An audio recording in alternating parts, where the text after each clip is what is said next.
Continuando a falar sobre teologia do culto, hoje eu quero falar sobre a prescrição de Deus, desobediência e idolatria.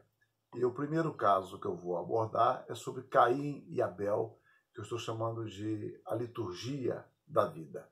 Assim nós lemos a descrição bíblica em Gênesis, capítulo 4, do verso 3 ao verso 7. Aconteceu que no fim de uns tempos trouxe Caim do fruto da terra uma oferta ao Senhor. Abel, por sua vez, trouxe das primícias do seu rebanho e da gordura dele. Agradou-se o Senhor de Abel e de sua oferta, ao passo que de Caim e de sua oferta não se agradou. Irou-se, pois, sobremaneira Caim e descaiu-lhe o semblante. Então lhe disse o Senhor: por que andas irado e por que descaiu o teu semblante?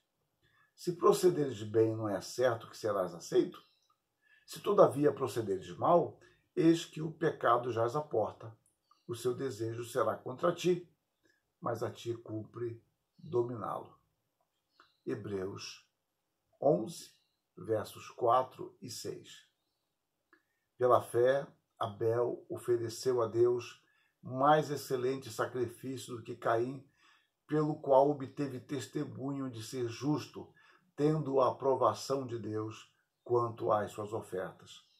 Por meio dela, também, mesmo depois de morto, ainda fala.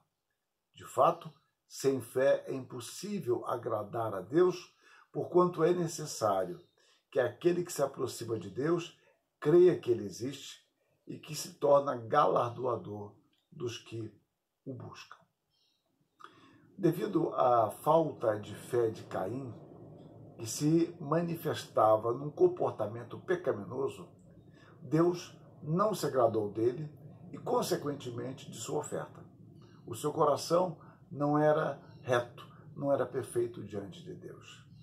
Vemos que Deus, de alguma forma, já explicitara como queria ser adorado. Então, Caim e Abel já sabiam como. Percebemos também a necessidade humana do culto a Deus e, ao mesmo tempo, de um culto que se refletisse na obediência a Deus. Repare, há uma concatenação de ideias. O homem, como ser religioso, carece de Deus, expressa isso em culto.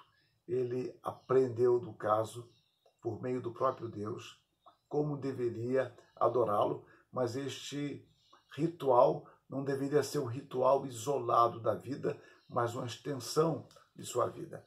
Um autor antigo chamado Lelis Macau escreveu que a adoração se consuma não no ritual dos animais, mas na rendição voluntária da vida do adorador para que obedeça continuamente à vontade de Deus. Fecha aspas. Aliás, digo eu, a prática do sacrifício instituída por Deus visava nos mostrar a necessidade que temos de purificação e de perdão, como escreveu Calvino comentando Hebreus.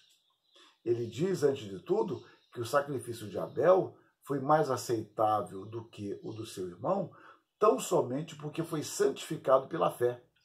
Certamente que a gordura de animais irracionais não cheirava tão agradavelmente que fosse capaz de atrair a Deus com o seu odor.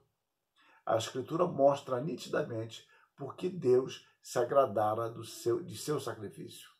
Eis as palavras de Moisés: e atentou o Senhor para Abel e para a sua oferta, à luz das quais podemos prontamente concluir que, aqui agora eu coloco um grifo, concluir que seu sacrifício agradou a Deus em virtude de ele mesmo ser agradável a Deus. Essa interpretação de Calvino é importante. O sacrifício de Abel agradou a Deus em virtude de ele mesmo ser agradável a Deus. E eu continuo a citação. De outra fonte veio de que outra fonte veio o seu agradável caráter, senão do fato de que possuía um coração purificado pela fé? Essa é a interpretação de Calvino lá em Hebreus 11:6.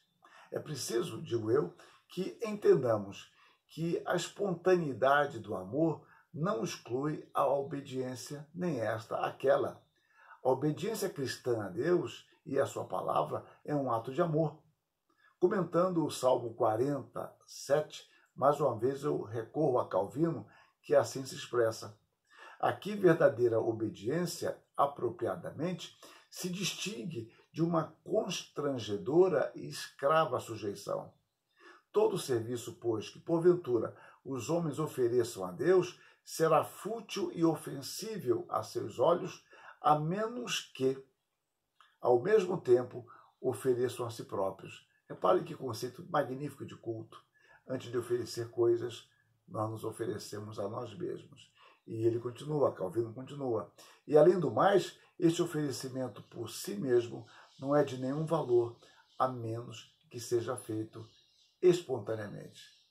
Em outro lugar, Calvino diz: a obediência forçada ou servil não é de forma alguma aceitável diante de Deus. Então, meus irmãos, Deus, ele não se agrada do nosso culto simplesmente porque decoramos algumas fórmulas ou supostamente sabemos o que Deus quer externamente. Deus deseja que o nosso culto público seja uma expressão de uma vida de obediência, de uma vida de confissão, de arrependimento, de reconstituição de vida.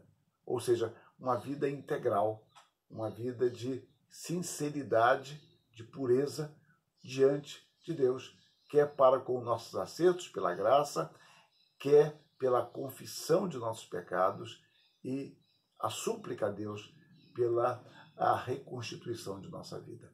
Que Deus nos abençoe e aqui apresentemos a Deus um sacrifício agradável, fruto de uma vida íntegra que confia e descansa nas misericórdias de Deus.